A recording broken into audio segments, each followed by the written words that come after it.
Divine Truth Assistance Group. These group assistance sessions are about putting principles of divine truth into action. This discussion is part of the Texas USA 2013 series. The topic is Basic Principles of Progression. Presented by Jesus on the 9th of November 2013 in Austin, Texas, USA. This is Session 1, Part 1. Okay. Thank you. We go across to Selena. Thank you. Hi, I'm Selena. I had an experience when I was a child of a sexual predator trying to pick me up, and I never told anyone. I kept it to myself. My mom remembered I had nightmares, but I never told anyone till I was a teenager. Sorry, say that again to me. A special, it was A sexual predator? a sexual predator. Yeah, tried to pick me up. I didn't even know what that was at the time. I was, I think, maybe 4 or 5. So this is a real event? Yes. Yes. Oh, yes. Yes. Good day. And I experienced a huge amount of shame, even though I never told anyone what had happened. And he didn't actually touch me, but the insinuation was there of what he wanted, even though I really didn't know what it was. Yep. I felt a huge amount of shame, even though I didn't understand the experience, Yep. so much so that I couldn't tell anyone at all. Yep. So where would the shame come from in that?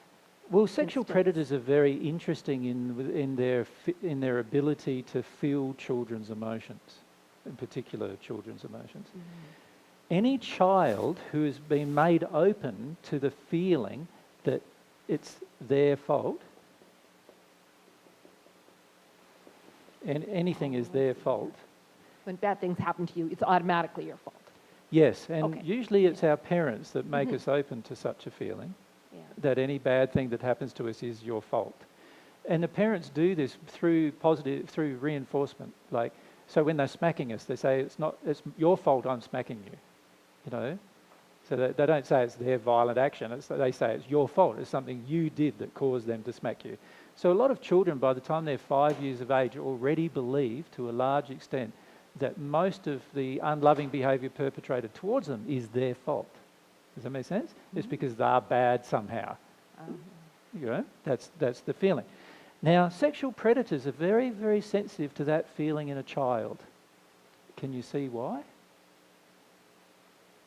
Because a sexual predator gets to abuse the child, and the child would automatically feel that it must be their fault. And nobody has to say anything to them about it. The child will feel that it was their fault. So they feel sexually dirty and ashamed, and they feel as a result, this is as a result of any perpetration of sexual abuse, and they, in addition to that, feel that it's all their fault. Now, a sexual predator is very, very open to that feeling in the child. So whenever the child has this feeling in the child that whatever will happen to them that's negative has to be their fault, this is an attraction to sexual predators. And in fact, the sexual predators often have spirits with them who are sexual predators who mark out the children in advance. So they walk into the room and already the sexual predator knows the child because the spirits with the sexual predator are telling the adult predator who's in the flesh, are telling him who is actually open to this concept or idea about themselves. So I actually did exactly what he needed by not telling anyone. He knew I wouldn't. Correct. Yeah. He knew you wouldn't. He knew you So wouldn't. he couldn't get caught. Yep. I couldn't describe the car or anything. Yep. Yeah. He knew you wouldn't be able to because you had already accepted that it was all your fault. Wow. Great. Does that make sense? Mm-hmm. And by the time most children are 3, 4, 5 years of age, they already have these strong beliefs that anything negative that happens to them is their fault. And so this makes them very open and very easy for an adult sexual predator or an adult abuser to abuse the child and get away with it. Yeah. Now, in some cases, it's just very fortunate that they didn't have the circumstances and therefore couldn't abuse us. But many times you can feel their intention. So a child usually can feel the sexual intention of an adult quite significantly. And then if the child thinks it's already their fault, they already believe that the sexual attention coming from the adult is their fault before the whole thing begins even. Yeah. So the child has been prepared, really, by its environment to accept this feeling that it is all their fault. Yeah, and it's very sad when you think about it, isn't it? Because the average adult parent wouldn't conceive that whenever they say to their child, it's your fault that I'm smacking you, and basic things like that, that they're actually preparing their child Yeah. to accept the blame of adult perpetrators of abuse. The average parent wouldn't believe that that's actually what's happening psychologically. So educating children to protect themselves still couldn't... Doesn't help. It still happens because Spot on. they can spot that child that's not going to tell no matter what. They can spot the Because they- child, yeah. and not only can they spot the child, but the spirit's with them. There's a certain emotional thing that happens inside the child, and there's a colour that starts appearing in the tummy region of the child that a sexual predator just can scan the room, and I'm talking about a spirit one now, can scan the room and see every child who has that particular colour in their bowel region of their body, and the second chakra region of their body. They can see exactly who those people are, and they'll target them straight away. They'll motivate the sexual predator to target those particular people. Does that make sense? And it will only be circumstances that prevent the abuse from occurring, because the reality is the child's emotions are already open to accepting the abuse. Yeah. Yeah. Yeah. That's great. Thank you. Yeah. And this is why a lot of people say, well, my parents didn't abuse me, but my brother-in-law or, my father's brother or someone abused me, or my uncle or my grandfather did, or whatever. And this is because there is this preparation going on inside of the child emotionally from the environment that the child's growing up in that's causing the child to accept the blame of very negative events that the child is involved in, rather than seeing that the child's not to blame. Yeah. Yep. Okay, Nina? Yes. So my question was going to be on shame, so this is really good. For a long time, I've been when I wake up, I wake up in a state of fear. Yep. But that's been changing where I'm feeling really hot, and I'm associating that with shame. So I'm obviously also getting spirit influence in my sleep state around the injury of the shame. Remember, there are two causes of your shame. And at first I thought it would be all sexual, but I'm feeling like it's an all-pervasive shame, just almost for the fact that I'm here. Yeah, I also feel that it has sexual connotations for yourself as well. Yeah.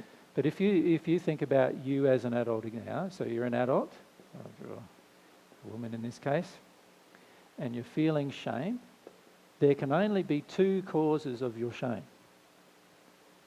So what did I just say were the causes? One is that it's someone else's shame that they perpetrated upon you when you were a child that's still within you now as an adult. So that's one, isn't it? So you could say someone else's or others' shame, right? And the second one is? What I have done. What you have done. So in other words, your personal actions. Yeah. So self can be the other cause of your shame. Now, the majority of people generally blame all shame just on themselves. That's not accurate because not all shame is your own. As can be seen, when you're a child in particular, other people did things to you. Whether those people were in spirit or on earth, it's immaterial. They still might have done things to you, and that causes you to feel shame of some kind. Now, a lot of events that happen to people in the spirit world are just as sexual in nature as events that happen on earth, and so sometimes it's sexual events that happen in the spirit world that cause this shame to build up. But there is this aspect of self that I must recommend the majority of you do not run away from. So there's the other stuff that we've just talked about, but there's this factor of self as well that we need to be very careful we do not run away from. In fact, we're going to be very tempted to run away from that and blame all of our shame, once we hear the explanation I just gave, blame all of our shame on other people and something that occurred in our childhood. And not all of our shame is the result of other people or what occurred in our childhood. In fact, a lot of our shame comes from a law of compensation of what we have chosen to do as an adult. And in our sleep state, we choose to do many things that we would not normally choose to do in our awake state. And the reason why is that in our sleep state, we have no, what you would classify as socialized checks or restrictions on our boundaries of behavior. So in other words, what you could get away with on earth, right, you will definitely get away with in the spirit world, but what you can't get away with on earth, you might still be able to get away with in the spirit world. So look at my rebelliousness. Well, I would look at, firstly, your first feelings. You need to learn how to trust your first feelings. So your first feelings were waking up, feeling quite afraid, feeling quite ashamed, and feeling that it was sexual in nature. Does that make sense? And yes, to be blunt with you, there are things that you are doing in your sleep state that are sexual in nature that in your awake state you would be ashamed of. Does that make sense? And you don't want to come face to face with that particular issue. Now, the reason why you choose to do some of those things are related to what others did to you when you were in your childhood, but there are choices you are making as an adult that cause you to wake up in your shame. Now, the average person who wakes up in shame or fear instantly chooses to get away from the shame and fear. And usually they do that by jumping out of bed, getting themselves busy, trying to make their day busy, having a cup of drink, whether it's a cup of tea or hot drink generally, because hot drink will make you feel less fear, and usually take some kind of addictive drink or food. In other words, high carbohydrate breakfast along with a cup of coffee or a cup of tea. This is a very common action to get away with the feelings. So in other words, to push the feelings back down again. Yeah? And there are many things that you are doing that I've personally observed in your sleep state, right? So that are related to your own shame. And so I've got no memory of being sexually abused in my childhood. Are you saying that actually something did happen? No, I'm not saying that something did happen, but I'm saying that you were prepared for such a feeling. That makes sense. Through other things that were projected at you as a child. Yeah. And there was a lot of this emotion projected at you that you are to blame. Mm. And this is why you have so much terror in you now, along with, as I've discussed with you at other times, the terror that comes from the multi-generational terror of having, grandparents that lived in war-torn areas. And parents. Yeah, and parents who lived in war-torn areas. Does that make sense? Yeah. Yeah. Which makes you open to such things. But now you are choosing to act out many of these things in your sleep state that you wouldn't be comfortable doing in your awake state, because if you did it in your awake state, a lot of people would know that you're doing it. Does that make sense? But in your sleep state, everybody's doing it, so it doesn't matter. Does that make sense? And the reality is, the majority of people, even in this auditorium, are doing many sexual things that they would be ashamed of if they remembered them in their awake state while they're asleep. Because there are far less social checks on your behaviour when you're asleep. Does that make sense? Yeah. Yeah. Scary thought for a lot of people. Yeah. Yeah.